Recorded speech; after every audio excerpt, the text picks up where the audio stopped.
ఏపీలో హెల్మెట్లు ధరించడాన్ని సరిగ్గా అమలు చేయకపోవడంపై ఆంధ్రప్రదేశ్ హైకోర్టు అసహనం వ్యక్తం చేసింది. ఈ విషయాన్ని పోలీసులు సీరియస్ గా తీసుకోవడం లేదని న్యాయమూర్తి అన్నారు. ఈ కేసులో పిటిషనర్ తన వాదనలు వినిపించారు. ఈ ఏడాది జూన్ నుంచి సెప్టెంబర్ వరకు 667 మంది హెల్మెట్ లేకపోవడం వల్ల మృతి చెందారని కోర్టుకు తెలిపారు పిటిషనర్. అయితే దీనిపై స్పందించిన న్యాయస్థానం ఈ మృతులకు ఎవరు బాధ్యత వహిస్తారని ప్రశ్నించారు. పోలీసులు హెల్మెట్ నిబంధనలకు ఎందుకు పక్కాగా అమలు చేయడం లేదని ధర్మాసనం ప్రశ్నించింది.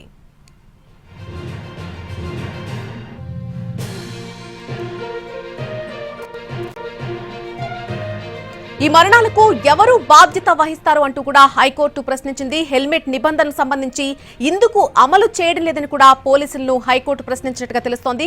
ఇదే అంశానికి సంబంధించి పూర్తి అప్డేట్ మా ప్రతినిధి శ్రీకాంత్ అందిస్తారు. శ్రీకాంత్, హెల్మెట్ల వినియోగానికి సంబంధించిన నిబంధనని పూర్తి స్థాయిలో అమలు చేయకపోవడంపై పోలీసుల తీరు మీద అయితే ఈ రోజున ఏపీ హైకోర్టు అయితే అసహనం వ్యక్తం చేసింది. హెల్మెట్లను పూర్తి స్థాయిలో అందరూ ఆ నిబంధనను అమలు చేసే విధంగా చర్యలు చేపట్టాలని దాఖలైన ప్రజా ప్రయోజన వ్యాజ్యం మీద ఈ రోజున విచారణ కూడా జరిగింది. ఈ ఏడాది జూన్ నుంచి సెప్టెంబర్ వరకు కూడా మొత్తం 3 నెలల కాలంలోనే 667 మంది హెల్మెట్లు ధరించకపోవడం వల్ల మృతి చెందినట్టుగా కూడా పిటిషనర్ న్యాయస్థానం దృష్టికి కూడా తీసుకొచ్చారు. ఈ నేపథ్యంలో ఈ మరణాలన్నిటికీ కూడా బాధ్యత ఎవరు వహిస్తారని ప్రశ్నించడంతో పాటుగా పూర్తి స్థాయిలో ఈ విషయాన్ని పోలీసులు సీరియస్గా తీసుకోకుండా పక్కన పెట్టారనే వ్యాఖ్యలు కూడా చేసిన పరిస్థితి కూడా ఉంది. దీని మీద అటు ప్రభుత్వం కూడా పోలీసుల తరఫున స్పందించింది. మొత్తం ట్రాఫిక్ విభాగానికి సంబంధించి 8,000కు పైగా సిబ్బంది అవసరం ఉన్నారు. కానీ 1,800 మాత్రమే ప్రస్తుతం విధుల్లో ఉన్నారనే విషయాన్ని కోర్టు దృష్టికి తీసుకొచ్చింది. దీంతో పాటుగా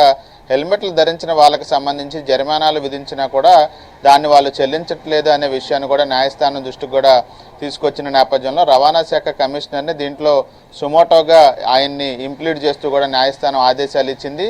మొత్తం ట్రాఫిక్ విభాగానికి సంబంధించినటువంటి ఉన్నత స్థాయి అధికారిని తదుపరి విచారణకి కోర్టుకి హాజరు కావాలని చెప్పిన నేపథ్యంలో కౌంటర్ దాఖలు చేయాలని చెప్పి పోలీసులను ఆదేశించి తదుపరి విచారణ వచ్చే వారానికి వాయిదా వేసింది. పెద్ద ఎత్తున హెల్మెట్లు ధరించకుండా ఉండటం వల్ల ఎక్కువ మంది వందల సంఖ్యలో ప్రాణాలు కోల్పోయారన్న విషయం మీద అయితే హైకోర్టు సీరియస్ అయినట్టుగా అయితే మనకు తెలుస్తా ఉంది. నల్ని right Srikanth, thanks for the update. ఏపీలో హెల్మెట్లు ధరించడాన్ని సరిగ్గా ఎందుకు అమలు చేయడం లేదంటూ కూడా ఆంధ్రప్రదేశ్ హైకోర్టు అసహనం వ్యక్తం చేసింది. ఈ విషయాన్ని పోలీసులు సీరియస్ గా ఎందుకు తీసుకోవడం లేదని న్యాయమూర్తి కొన్ని వ్యాఖ్యలు చేశారు. ఈ కేసుకు సంబంధించినటువంటి పిటిషనర్ తన వాదనలు వినిపించారు. ఏడాది జూన్ నుంచి చూస్తే సెప్టెంబర్ వరకు 667 మంది హెల్మెట్ లేకపోవడం వల్ల, హెల్మెట్ ధరించకపోవడం వల్ల చనిపోయారంటూ కూడా కోర్టుకు పిటిషనర్ తెలిపారు. అయితే దీనిపై స్పందించినటువంటి న్యాయస్థానం ఈ మృతులకు ఎవరు బాధ్యత వహిస్తారు అంటూ కూడా ప్రశ్నించింది.